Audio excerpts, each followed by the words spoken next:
Dr. John Mellinger. Dr. Mellinger is professor of surgery and chair of general surgery at SIU, Southern Illinois University, which is really one of the real centers of medical education, surgical education in the country.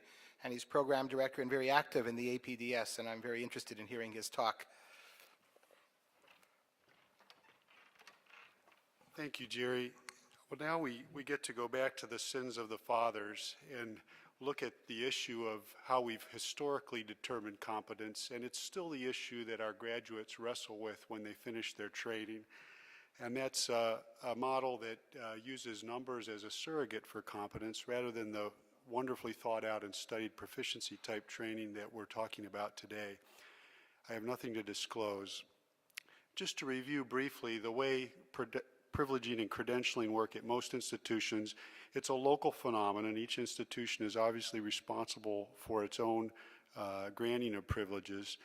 And at most institutions, it's predicated on proficiency as defined by documented performance through the eyes of someone who's supervised or takes responsibility for the training of the trainee. That could be a program director, a service chief or chairman, a prior institution credentialing committee in some cases.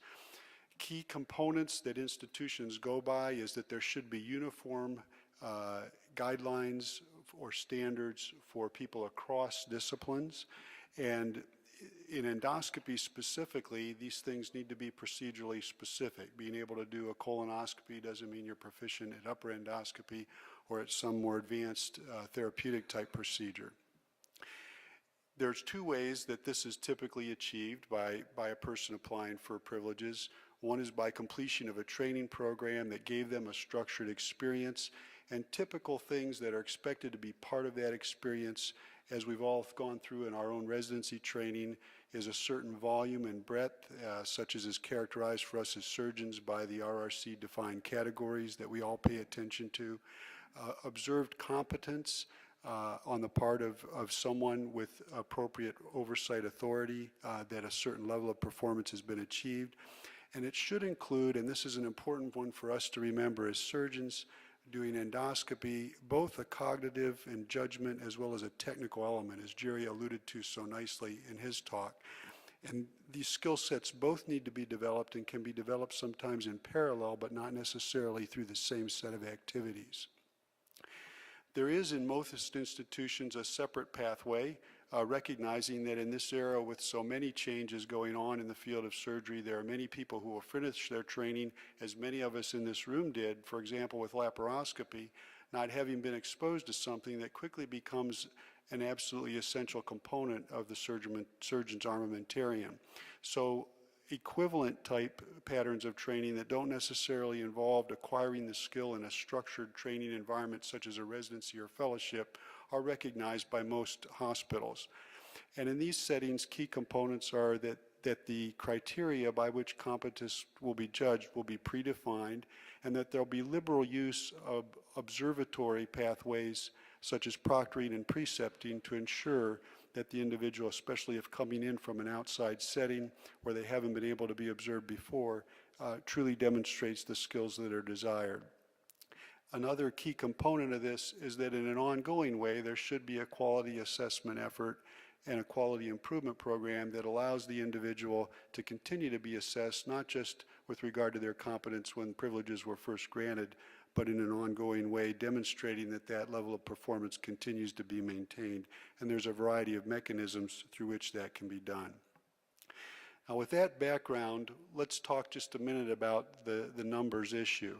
And you see on this slide what several of the leading societies that make recommendations regarding common endoscopic procedures would articulate in their guidelines and statements are baseline numbers, again recognizing that's being used as a surrogate for proficiency or competence, that a person must have in order to apply for privileges. You'll notice that SAGE's numbers are considerably below those of, for example, the ASGE or the Colorectal Society, and you'll notice also that some societies, such as the Family Practice Society, have no published numeric guidelines. So that's just a baseline what's out there now that you may face when you apply for privileges. Now, if you go beyond this into more advanced and therapeutic procedures, things start to become even more complex. And I've listed here the numbers that the ASGE would outline for proficiency based on numbers, again, as a surrogate in some of the more advanced procedures such as ERCP, endoscopic ultrasound, and therapeutic upper endoscopy. So these are the kind of numbers that you may encounter as you try to apply for privileges at an institution. Now, I probably could have, in the recent climate we've all been in, I probably could have made this the only slide in my talk because it kind of illustrates, I think, where we're at with this numbers issue.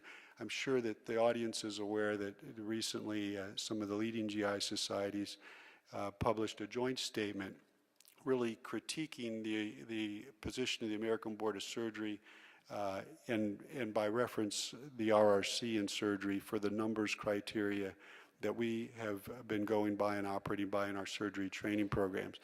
The American Board of Surgery issued a response to that. I'm sure many of you have seen it, and I think that that was very appropriately and thoughtfully responded to. What this illustrates is that this numbers issue is still a very powerful issue at the level of our hospitals and credentialing committees.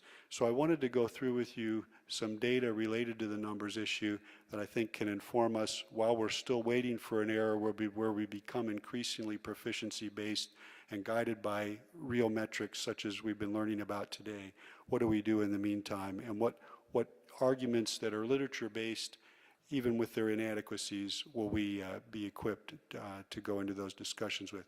This is a fairly old study at this point, but it looked at GI fellows and senior surgical residents, in this case PGY4s, and just looked at upper and lower endoscopy and some very rudimentary performance guidelines. Successful intubation of the esophagus. Obviously that doesn't mean you are proficient to do anything that might come up or see everything you might need to see in an upper endoscopy, but could the resident or fellow simply intubate the esophagus, and could they reach the cecum on a colonoscopy?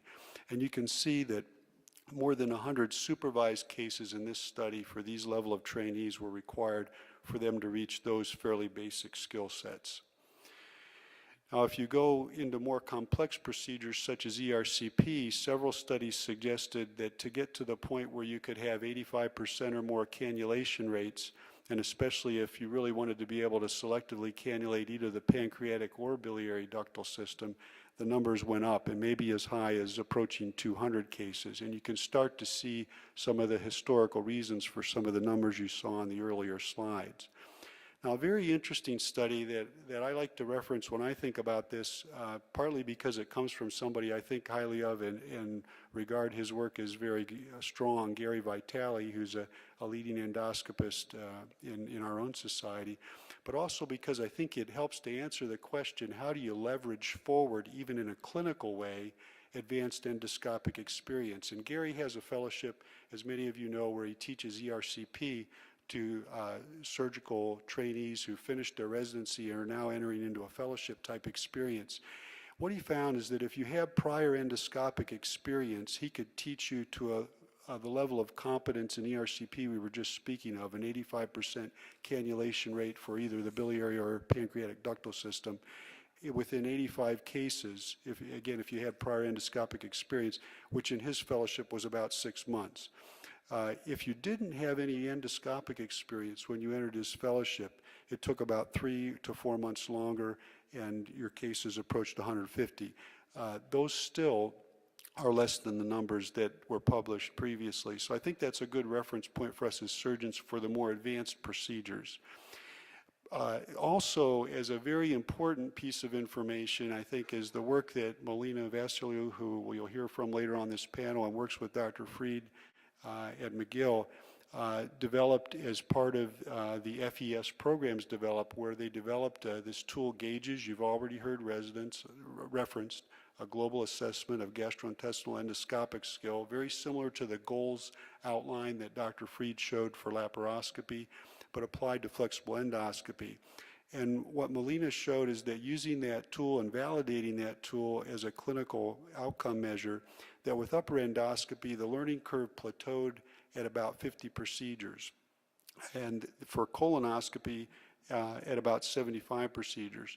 So we're starting to get some valid instruments. Now this doesn't mean that you're expert, but this meant that you were probably somewhere in that range. You're moving from the area of a novice to somebody who's got some plateauing proficiency or skill. We need a lot more data. These studies were based on 139 cases, if I remember properly, and we would actually welcome, and some of you may be able to help us with this, gathering more and more data to help validate these tools. But I think this again illustrates the fact that surgeons are moving into areas where we should have moved long ago and no one has gone before, starting to ask how do we validate and really measure the skill level in a meaningful way rather than simply using numbers as a surrogate for competence. The other thing I think it's important to realize is that in most of the guidelines, it's recognized that these numeric minimums or thresholds don't themselves imply competence. And in fact, there's wide variability amongst trainees, and this has been shown in some of the things you've seen already. So when you think of these numeric guidelines that a credentialing committee may put in front of you, we need to recognize as providers that these represent a minimum, and that with all their inadequacies, we really need to be shooting for a higher mark, and that's the mark of proficiency, such as has been discussed. The other thing we know as surgeons, and we've been thinking about this for a long time in the surgical disciplines, is that numbers are important not just for the acquisition of skill, but for its maintenance. And Erickson has shown this in his wonderful work on expertise and its development across many disciplines, medical and non-medical. We also know from many studies published in our literature that outcomes are indeed related, especially with the more complex surgical procedures, to the volume. And there's studies, for example, with cardiac surgery that show that if you follow a person in their first 10 years of practice, their outcomes continue to improve at a slower and slower rate, but continuing to improve and all the way out to the 10-year mark, and probably even continue further than that. Finally, proficiency is important even with the procedures that we do commonly.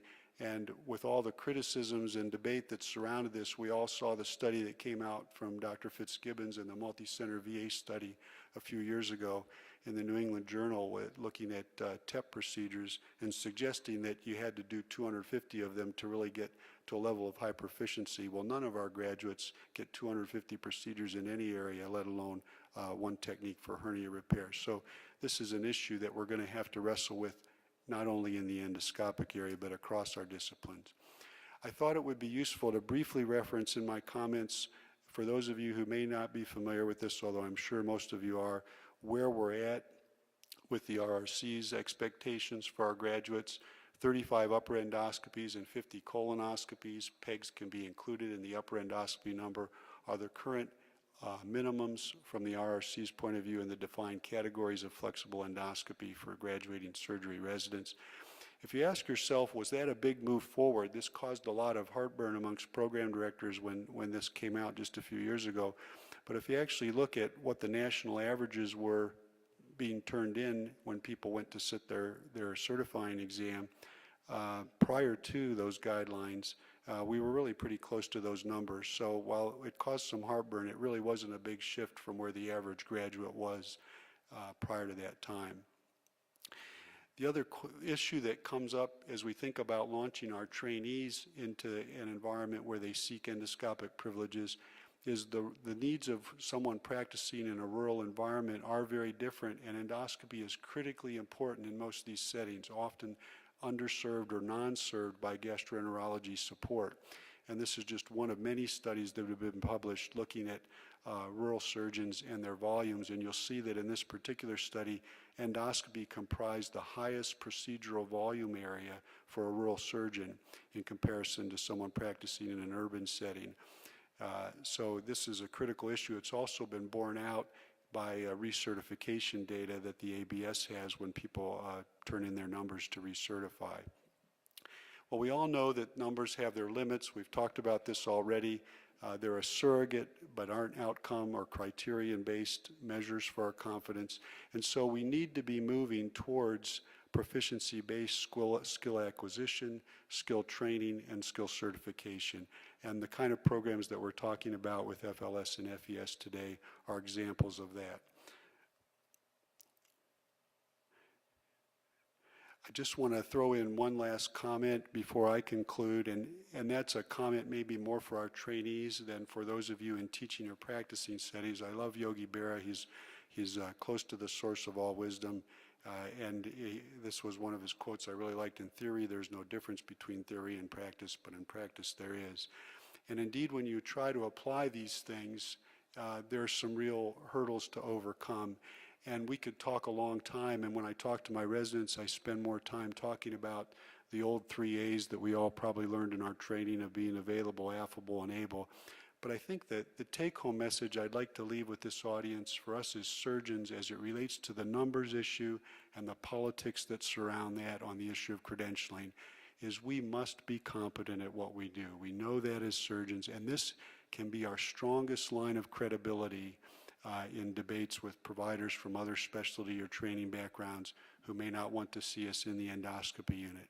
If we show an internal conscience, if we show that we understand the fact that there have to be cognitive and judgment skills that parallel our ability to advance or withdraw a scope, and if we show a willingness to submit to the discipline of validation by peers, by performance review, and ultimately by cooperation with standardized training mechanisms, we can earn a great deal of credibility in the eyes of our colleagues, and that's ultimately where we need to be.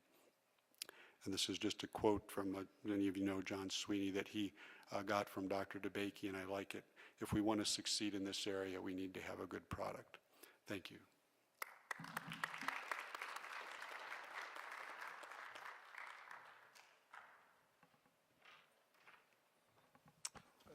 Thank you, John.